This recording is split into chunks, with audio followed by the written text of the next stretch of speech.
नमस्कार। S-400 missile के बाद अब 30 प्रेडेटर ड्रोन का जो कॉन्ट्रैक्ट है वो भी फाइनल हो सकता है। इसकी एक मीटिंग है जो कि हमारे डिफेंस सेक्रेटरी ले रहे हैं, और डिफेंस सेक्रेटरी अगर इसे क्लियर कर देते हैं तो फिर ये आगे जाएगा। और अगर आज क्लियरेंस इसको मिली, मतलब इन द सेंस कि अभी क्लियरेंस मिलने वाली है उसके अगले कुछ टाइम में, अगर इसे क्लियरेंस मिली तो ये इंडिया और अमेरिका के रिश्तों में, डिफेंस रिश्तों में एक नई नई आयाम होगा। 21,000 करोड़ की ये डील है, यानी कि $3 बिलियन की डील है। काफ़ी दिन से ये पाइपलाइन में था, और हम लोग इसको प्राइम मिनिस्टर मोदी जब गए थे अभी हाल में अमेरिका, तो भी इस पर बात करके आए थे कि हमें 30 ड्रोन चाहिए। 30 ड्रोन से 10 नेवी के लिए, 10 एयरफोर्स के लिए और 10 आर्मी के लिए लिए जा रहे हैं। इंडिया के वजीर आजम जो नरेंद्र मोदी हैं वो तकरीबन $3 बिलियन का कॉन्ट्रैक्ट कर रहे हैं 30 ड्रोन्स के लिए अमेरिका के साथ। अमेरिका की बेसिकली एक कंपनी है जनरल एटॉमिक्स, और लास्ट ईयर जब इसी साल बल्कि जब सितंबर में नरेंद्र मोदी अमेरिका गए तो उन्होंने इसका जो है वो डिस्कशन की।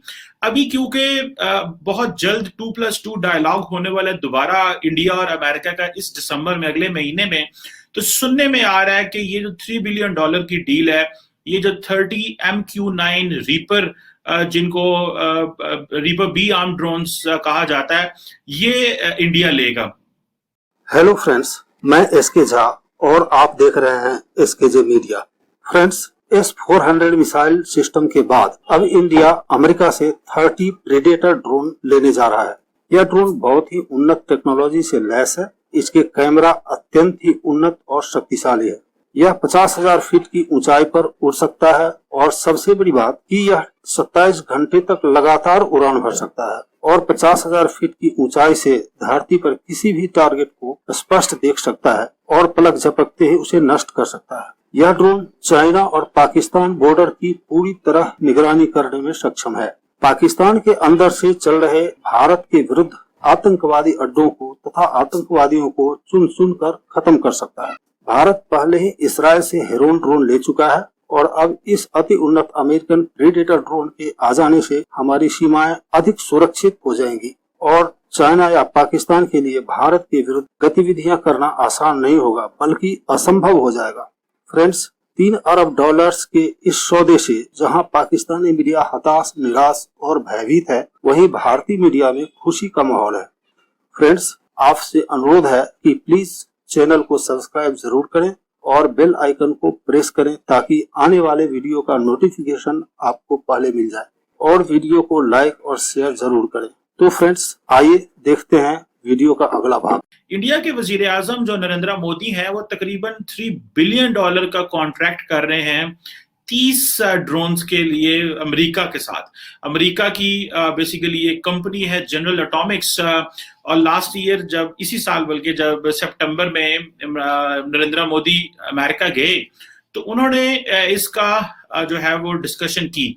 अभी क्योंकि बहुत जल्द 2+2 डायलॉग होने वाला है दोबारा इंडिया और अमेरिका का इस दिसंबर में, अगले महीने में, तो सुनने में आ रहा है कि ये जो $3 बिलियन की डील है, ये जो 30 MQ-9 रीपर, जिनको रीपर बी आर्म ड्रोन्स कहा जाता है, ये इंडिया लेगा। दुनिया की जो टोटल ड्रोन सेल है उसमें इंडिया जो है वो 3rd लार्जेस्ट इंपोर्टर है यूएवीज का। अनमैन्ड एरियल व्हीकल जो हैं, जो मिलिट्री ग्रेड जो इन्हें आप बोलते हैं, जो आर्म ड्रोन्स हैं, इंडिया उनका 3rd लार्जेस्ट इंपोर्टर है। यानी कि जो टोटल दुनिया की जो सेल हो रही है ड्रोन्स की, उसका 6.8%, ऑलमोस्ट 7% जो ड्रोन्स है वो इंडिया खरीद लेता है। और ये तकरीबन ये सिपरी कहता है, जो कि Stockholm International Peace Research Institute है, वो इस ट्रांसफर का ये जो डेटाबेस है उसके हवाले से बात कर रहे हैं। 1998 में इंडिया ने पहला जो यूएवी है वो इसराइल से लिया था, और अभी आपको पता है कि इंडिया 4 और एडवांस्ड हेरोन सर्विलेंस ड्रोन जो है वो इसराइल से ले रहा है, चाइना के लिए, पाकिस्तान के लिए, और ये सर्विलेंस मिशन के लिए। अब क्योंकि इंडियन आर्मी ये समझ चुकी है कि और मैंने सुना था कि जो इंडिया के आर्मी चीफ जनरल मनोज हैं, उन्होंने ये कहा कि भाई आइंदा आने वाले दिनों में जो एक इमेजिनेटिव और ऑफेंसिव यूज जो ड्रोन्स का हुआ है लीबिया में, और सीरिया में और जो आर्मेनिया अजरबैजान की जंग हुई थी उसमें, तो वो समझते हैं कि ये जो आर्टिलरी और ये जो बाकी चीजें हैं, जो इन्फेंट्री वगैरह, ये अपनी जगह पे ठीक जरूरी है, टैंक शैंक अपने काम करेंगे, लेकिन इंडिया कंप्लीटली अपनी आर्मी को ट्रांसफॉर्म करने जा रहा है। अगर आपको याद हो, दिवाली के मौके पे जब इंडिया के वजीर आजम कश्मीर गए तो उन्होंने ये एग्जैक्टली ये बात कही कि हमें बहुत ज्यादा मिलिट्री कैपेबिलिटी को एनहेंस करना पड़ेगा, अपने वेपन्स पे, अपने डिफेंस पे एक्सपेंडिचर करना पड़ेगा, और there is a likely possibility कि इंडिया अगले बजट में अपना डिफेंस बढ़ा दे।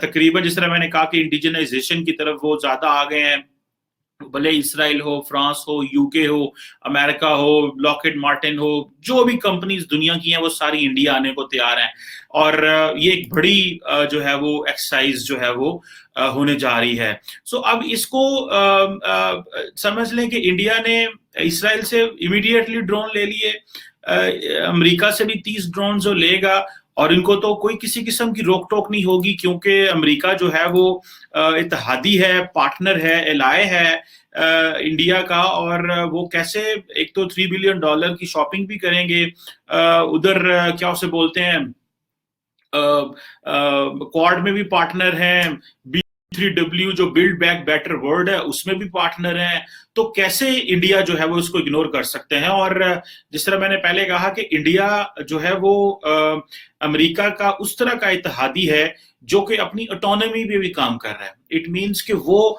इंडिया अपना जो स्टेटस है वो यूरोप से भी ज्यादा ऑटोनोमस रख रहा है, क्योंकि अगर आपको याद हो कि जो ग्रेट ब्रिटेन ने 5G कॉन्ट्रैक्ट करने लगे थे जो हवावे के साथ, जो चाइनीज कंपनी है, तो उस पे अमेरिकन ने ब्रिटेन को कहा कि अगर आप 5G टेक्नोलॉजी चाइना से लेंगे तो फिर हमारे और आपका जो स्ट्रेटेजिक डायलॉग है वो कॉम्प्रोमाइज हो जाएगा, और हम आपसे बहुत सारी चीजें शेयर नहीं कर पाएंगे, क्योंकि इसमें बहुत सारी ऐसी चीजें हैं जिसमें जो अमेरिका के जो नेशनल सिक्योरिटी इश्यूज हैं वो कॉम्प्रोमाइज होते हैं, अमेरिका की नेशनल सिक्योरिटी कॉम्प्रोमाइज होती है। सो इंग्लैंड ने वो ड्रॉप कर दिया वो आइडिया, लेकिन इंडिया जैसे मैंने बताया S-400 ले रहा है रशिया से, लेकिन जो क्या नाम है उसका, अमेरिकन नहीं बोल रहे, बल्कि वो जो काटसा एक्ट है उसका भी इस्तेमाल कर सकता है, लेकिन नहीं कर रहा। सो ये जो एक इस वक्त जो फ्रीडम है वो इंडिया एंजॉय कर रहा है। अब देखिए, जैसे मैंने S-500 की बात की, ये जो एयर डिफेंस सिस्टम है, अगर पुतिन आ रहे हैं अगले महीने, तो वो हो सकता है कि वो ये चीज ऑफर करें। नमस्कार। S-400 मिसाइल के बाद अब 30 प्रेडेटर ड्रोन का जो कॉन्ट्रैक्ट है वो भी फाइनल हो सकता है। इसकी एक मीटिंग है जो कि हमारे डिफेंस सेक्रेटरी ले रहे हैं, और डिफेंस सेक्रेटरी अगर इसे क्लियर कर देते हैं तो फिर ये आगे जाएगा। और अगर आज क्लियरेंस इसको मिली, मतलब इन द सेंस कि अभी क्लियरेंस मिलने वाली है उसके अगले कुछ टाइम में, अगर इसे क्लियरेंस मिली तो ये इंडिया और अमेरिका के रिश्तों में, डिफेंस रिश्तों में एक नई आयाम होगा। 21,000 करोड़ की ये डील है, यानी कि $3 बिलियन की डील है।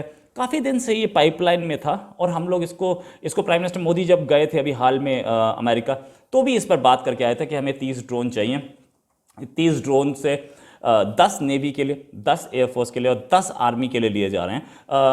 इनफैक्ट हमारी नेवी पहले से ही 2 ऐसे ड्रोन जो लीज़ किए हुए हैं अमेरिका से वो यूज़ कर रही है, और उसके बाद हमें ये ड्रोन पसंद आए थे तो हमने 30 ड्रोन के ऑर्डर की बात की थी। अब ये आज क्लियर हो जाता है, तो इसके बाद ये जाएगा, डिफेंस मिनिस्टर लेके जाएंगे इसे डिफेंस एक्विजिशन काउंसिल में, और उसके बाद कैबिनेट कमेटी ऑन सिक्योरिटी में जाएगा, और उसके बाद ये ऑर्डर प्लेस हो जाएगा। ये जो ड्रोन है ये 27 घंटे तक लगातार फ्लाई कर सकता है, 27 घंटे तक लगातार फ्लाई कर सकता है, 50,000 फीट की ऊंचाई पे ऑपरेशंस कर दे सकता है।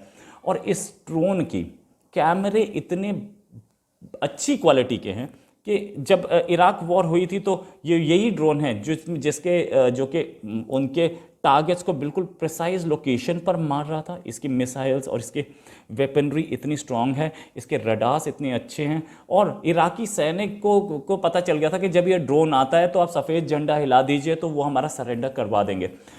इतना पावरफुल कैमरा कि ऊपर से एक इराकी सैनिक सफ़ेद झंडा हिलाता हुआ दिख जाता था उन्हें। इतना काबिल ये ड्रोन है, और इतने काबिल इसके कैमरेज हैं, लॉन्ग रेंज सर्वेलेंस के लिए यूज़ होता है और प्रिसीजन स्ट्राइक्स के लिए यूज़ होता है। बिल्कुल प्रिसीजन, इसकी जो टारगेट है बिल्कुल एग्जैक्ट लोकेशन पे हिट मारता है। और मतलब इनफैक्ट फाइटर जेट वाला काम तो नहीं करता है, लेकिन फाइटर जेट से कम भी नहीं है। 27 घंटे तक लगातार प्लेलोड लेके उड़ना कोई आसान काम नहीं होता, बहुत बड़ा काम होता है। और दूसरी चीज़, हम इंडिया जो जो इंटरेस्ट दिखा रहा है इन ड्रोन्स में, वो सी गार्जियंस और स्काई गार्जियंस, यानी कि नेवल वर्जन और एयरफोर्स के लिए जो वर्जन है वो वर्जन स्काई का, और वो साथ में आर्मी भी हमारी उन्हीं वर्जन्स को यूज़ करेगी। इंडियन नेवी जो है वो पहले से ही इसे यूज़ कर रही है। 2 हम लीज पे लेके आए थे पिछले साल, और वो दोनों के दोनों अब भी सर्विस में, और हमें इनकी वो काम पसंद आया, इसलिए हमने दोबारा इनका ऑर्डर किया। इनफैक्ट ओसामा बिन लादेन का जो को ढूंढने का जो ऑपरेशन था, उसमें इन्होंने बहुत बढ़िया काम किया था। इन ड्रोन्स ने मतलब इनफैक्ट अपना काम तो बहुत जगह दिखाया, लेकिन ओसामा बिन लादेन को ढूंढ के निकालने के इस ऑपरेशन में इस ड्रोन का बहुत अच्छा काम था। साथ में इराकी जेट्स के साथ डॉग फाइट में भी इनका अच्छा काम था। इराकी जेट्स कहाँ हैं उनको भी ढूंढ के निकालते थे ये, और इराक वॉर में भी अच्छा काम था, इनका बहुत अच्छा काम रहा है। और इसी वजह से इंडिया इसमें बहुत ज़्यादा इंटरेस्टेड था। हो सकता है अभी जो प्राइम मिनिस्टर मोदी गए थे वहाँ पे अमेरिका में, तो प्राइम मिनिस्टर मोदी की विजिट का एक फोकस ये भी था कि हमारे 30 ड्रोन हमें खरीदने हैं। $3 बिलियन का मामला था, और जाहिर है बड़ा अमाउंट है, किसी भी कंट्री के लिए बड़ा अमाउंट होता है, छोटा कंट्री हो बड़ा कंट्री हो ऐसा तो नहीं होता। तो प्राइम मिनिस्टर मोदी ने ये स्पेशली बात की वहाँ पे कि भाई ये ड्रोन्स हमें चाहिए। इस कंपनी के जो चीफ हैं, जो कंपनी ये बनाती है, उसके जो चीफ हैं वो भी इंडियन ओरिजिन के ही हैं, तो उनसे भी लंबी बात हुई थी प्राइम मिनिस्टर मोदी की, और उन्होंने ये बोला था कि हमारी कंपनी इंडिया में ही मैन्युफैक्चरिंग यूनिट लगा सकती है, हम इंडिया में ही मैन्युफैक्चर कर सकते हैं। अगर इंडिया में मैन्युफैक्चरिंग इसकी शुरू हो जाती है तो nothing like it will be even better than. ये जो ड्रोन टेक्नोलॉजी है, ये फ़ायदा कहाँ देगी इंडिया को? हमारे पास 2 फ्रंट वॉर है। 2 फ्रंट वॉर मतलब एक साइड पाकिस्तान है, एक साइड चाइना है, और 2 फ्रंट वॉर में हमारे जो पायलट, जैसे विंग कमांडर अभिनंदन, उनका प्लेन क्रैश हो गया, उनको फिर बाद में वहाँ से छोड़ा गया, ये प्रॉब्लम नहीं आएगी। हमारे पायलट्स यहीं बैठे रहेंगे, यहीं से वो ऑपरेट कराते रहेंगे वो अपने सर्वेलेंस में, और वो हमारा वो जाएगा, ड्रोन जाएगा, जाके अटैक करके आ जाएगा। गिरा तो गिरा, आदमी नहीं फंसा हमारा वहाँ पे, हमें आदमी की वजह से कोई प्रॉब्लम नहीं हुई, हमारा आदमी की जान बच जाएगी। आदमी, पायलट सबसे महंगा होता है। प्लेन तो कितने का होगा? प्लेन तो बहुत महंगा। आपने 6 साल के आसपास, 5 साल के आसपास ट्रेनिंग दी है, और उसके बाद वो 10 साल का एक्सपीरियंस लेके बैठा है। उतना एक्सपीरियंस वाला पायलट कहाँ से मिलेगा? मैं तो नहीं उड़ा सकता, कोई और नहीं उड़ा सकता। तो इसलिए पायलट सबसे महंगा होता है जिसके पास एक्सपीरियंस होता है। वो एक्सपीरियंस सिर्फ टाइम के साथ आता है, वॉर टाइम पे इंस्टेंटली नहीं मिलता है। इसलिए हम अपने पायलट्स को बचा पाएंगे, जो कि हमारे सबसे बहादुर सपूत हैं एयरफोर्स के, वो उनको बचा पाएंगे। ये ड्रोन जाकर के अटैक करके आ जाएगा। बाकी हमारे पायलट्स तो हैं ही पीछे से हमें गाइडेंस देने के लिए, कोई प्रॉब्लम नहीं है। और इसमें ये एडवांस सिस्टम्स और वेपन पैकेज के साथ आता है। और ये भी बोला जा रहा है कि हो सकता है कि इंडिया में ही अगर इसकी मैन्युफैक्चरिंग है तो इंडिया से अब ये एक्सपोर्ट भी हो सकता है, मतलब वही कंपनी यहाँ बना के एक्सपोर्ट कर दे, तो इसमें इंडिया को भी फायदा होगा। अब इसका फाइनल जो डील है वो हो सकता है कि मतलब ऐसी कहानियाँ हैं, ऐसी कहानी, मतलब इन द सेंस कहानी गलत वर्ड बोल गया मैं, ऐसी खबरें हैं कि 2+2 डायलॉग होने वाला है। ये तो पक्का है कि 2+2 डायलॉग होने वाला है दिसंबर में। ऐसी खबरें ये हैं कि दिसंबर में 2+2 डायलॉग जो होगा उसी में ये डील फाइनल हो सकता है। अब वो 2+2 डायलॉग क्या होता है? 2+2 डायलॉग मतलब 2 हमारे मिनिस्टर और 2 अमेरिका के मिनिस्टर। हमारे जो मिनिस्टर हैं, राजनाथ सिंह जी यानी कि डिफेंस मिनिस्टर, और external affairs minister S Jaishankar, ये दोनों 2, और अमेरिका के 2 यानी कि अमेरिका के secretary of state Antony Blinken और डिफेंस सेक्रेटरी लॉयड ऑस्टिन, ये 2+2 डायलॉग होगा, हमारे 2 और उनके 2। और इस डायलॉग में होगा क्या कि ये डील को साइन किया जा सकता है। ये डील दिसंबर में होगी, और बोला यह जा रहा है कि इसी 2+2 डायलॉग में इसे क्लियर करके और फिर उसके बाद वहाँ से आने शुरू हो जाएंगे। मतलब ऐसा भी नहीं इंस्टेंट आए, लेकिन कुछ तो इंस्टेंट आ सकते हैं, मतलब कुछ इमीडिएटली जो उनके पास है वो दे दें, और पीछे पीछे वो बनाते रहें, कोई प्रॉब्लम नहीं है। महंगा इक्विपमेंट होता है, कोई बना के रखता नहीं है, वो 2-3 ही दे पाएंगे स्टार्टिंग में, लेकिन फिर भी है टू फ्रंट वॉर की बात करें तो ये टू फ्रंट वॉर में बड़े काबिल हैं, बड़े कारगर हैं। 27 घंटे तक लगातार वो इंडिया चाइना बॉर्डर पे घूम रहा है, आपको बता भी रहा है, आपका एवैक्स भी बता रहा है कि वहाँ से कोई खतरा आ तो नहीं रहा। आपकी S-400 सिस्टम लगा है, तो S-400 सिस्टम करेगा क्या कि वहाँ से आने वाले किसी खतरे को रोकेगा। साथ में ये ऊपर से सर्वेलेंस देके बताएगा कि उनकी आर्मी की मूवमेंट्स क्या है, और कहीं पे मूवमेंट दिखी तो उस पर अटैक भी कर सकता है। Very important and very necessary as and when जब हम देखते हैं कि हमारी चाइना बॉर्डर पे हमारे लिए बहुत ट्रबल है इस समय। पाकिस्तान तो खैर इनफैक्ट इतनी बड़ी प्रॉब्लम नहीं है, लेकिन चाइना बॉर्डर के हिसाब से बहुत थोड़ा सा इम्पॉर्टेंट हो जाता है और बहुत ज़रूरी ये वेपनरी है। साथ में अभी हाल में वो बच्चे ड्रोन भेजता था पाकिस्तान, ये ड्रोन, उन बच्चे ड्रोन को भी ऊपर से देख करके, क्योंकि इसमें प्रॉब्लम तो है ही नहीं, हमारा कोई आदमी नहीं है जो थके। मशीनरी है, मशीनरी अपना घूमती रहेगी, क्या प्रॉब्लम है। एक मशीनरी अपने 27 घंटे घूमी, अरे 20 घंटे घूमी, वापस आ गया, दूसरा 20 घंटे तक घुमाते रहे, तो एक आदमी नीचे से बस उसे कंट्रोल करता रहेगा। उसके जो बच्चे ड्रोन हैं जो आके यहाँ बॉम्ब फेंक रहे थे, जो आकर के यहाँ पे चरस गांजा फेंक रहे थे, हथियार फेंक रहे थे, उन बच्चे ड्रोनों को भी ये देख करके और ऊपर से ही मार सकता है। बहुत बहुत बढ़िया वेपन आ रहा है और इंडिया में, जो कि हमारे दोनों बॉर्डर्स को सिक्योर करेगा, दोनों बॉर्डर्स को सिक्योर करेगा, बड़ा काम है। और ये 30 का तो अभी ऑर्डर है, हो सकता है इसके बाद हम लोग और भी ऑर्डर कर दें, ऐसा हम लोगों ने बहुत बार किया है। हमारे लिए S-400 और ये प्रेडेटर, ये दोनों मिल करके न्यूट्रलाइज कर सकते हैं हमारे उन दो सबसे बड़े दुश्मनों को। खैर इनफैक्ट अभी बिपिन रावत साहब ने तो यही बोला, जनरल बिपिन रावत ने, कि हमारा सबसे बड़ा दुश्मन चाइना है। लेकिन हम चाइना नहीं, हम टू फ्रंट वॉर की बात करते हैं, तो टू फ्रंट वॉर में ये दो टेक्नोलॉजीज ये इंश्योर कर लेंगे कि हम उन पे भारी पड़े।